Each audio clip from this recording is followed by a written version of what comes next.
और शाम को वो प्रेस कॉन्फ्रेंस शेड्यूल थी और जो जो बातचीत हुई थी वो डीलिस्टिंग नियमों को ट्वीक करना, एफएनओ इंक्लूजन के क्राइटेरिया में बदलाव, फिन इन्फ्लुएंसर्स पे रिस्ट्रिक्शंस, क्या हुआ, क्या निकल के आया, सब समझ लिया जाए। यतिन, क्या इंपॉर्टेंट बाजार के लिए? गुड मॉर्निंग आशीष। देखो, सबसे पहले एफएनओ के सेगमेंट पे आते हैं जहां बहुत कुछ कहा है सेबी चेयरपर्सन ने, उसकी बाइट भी है हमारे पास। लेकिन सबसे पहले अगर हम कहें तो सेबी चेयरपर्सन ने एक क्लियर चीज़ कह दी है कि एफएनओ की जो इंक्लूजन और एक्सक्लूजन क्राइटेरिया है उसको रिव्यू कर दिया गया है और कुछ ही दिनों में बहुत जल्द आपको एक एफएनओ इंक्लूजन और एक्सक्लूजन की क्राइटेरिया का सर्कुलर आता हुआ नज़र पड़ेगा।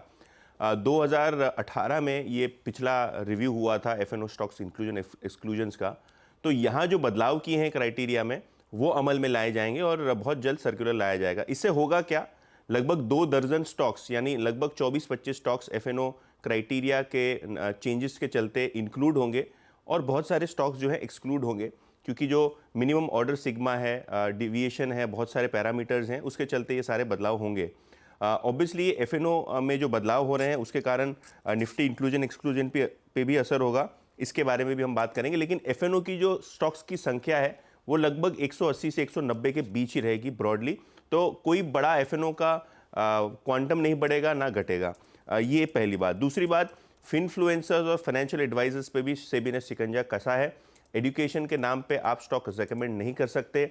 अगर आप सेबी रजिस्टर्ड रिसर्च एनालिस्ट हो या फिर आप कोई एडवाइजरी कर रहे हैं तो कोई भी प्रकार के फिनफ्लुएंसर के साथ गठबंधन करके एडवर्टोरियल नहीं कर सकते।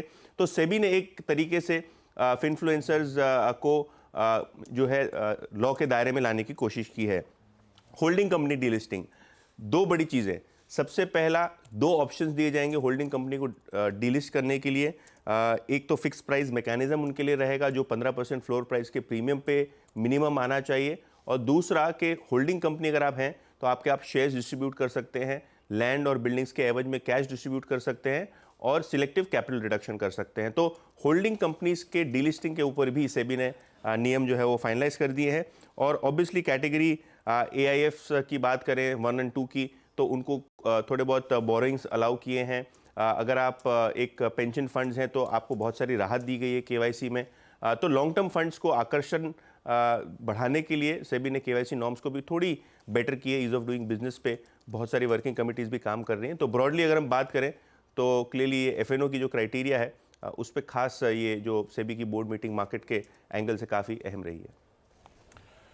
चलिए सुनाते हैं आपको एक अंश वो प्रेस कॉन्फ्रेंस का।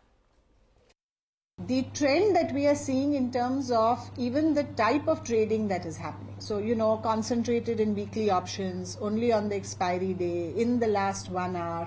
Now, these are just speculative bets, right? These have no nature of hedging. These have no nature of, I would say no other nature other than speculation.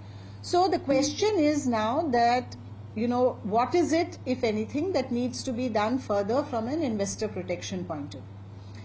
Particularly and we have seen anecdotally cases where people borrow money, including by, their parents are mortgaging their homes and everything, and then they are borrowing that money and putting it into this speculative activity. Is that a good thing? It's not a good thing. Okay, चलिए यतिन ने वैसे आपको beautifully सब कुछ explain कर दिया है कल उस बोर्ड मीट का आउटकम क्या क्या रहा। अब ये एफएनओ मेथोडोलॉजी में जो बदलाव आए उस पर तो रिपोर्ट भी आ गई है। बिल्कुल, क्या कहती है वो रिपोर्ट? तो देखिए, सेबी ने कहा है कि इमीडिएट इफेक्ट के साथ थोड़े ही दिनों में सर्कुलर आएगा एफएनओ का। ओके। और इमीडिएटली एंट्री और एग्जिट वाले स्टॉक्स जो हैं उनको अमल में लाया जाएगा। मतलब कोई स्टॉक एफएनओ में इंक्लूड किया जाना है तो सर्कुलर के तुरंत बाद एक्सचेंजेस और सेबी मिलकर उसको इंक्लूड एक्सक्लूड कर सकते हैं। और जहाँ तक कि इंक्लूजन का सवाल है, काफ़ी इंटरेस्टिंग चीज़ निकल के आ रही है। अगर टाइमलाइंस को देखा जाए, अगर टाइमलाइन और कट ऑफ अगर आप देखा जाए, और टाइमलाइन के पहले अगर जियो फाइनेंस और जोमेटो आशीष अगर इंक्लूड हो जाते हैं एफएनओ सेगमेंट में, तो इनकी निफ्टी की जो इंक्लूजन है, मतलब निफ्टी के अंदर जो इंक्लूजन है वो लगभग तय हो जाएगा।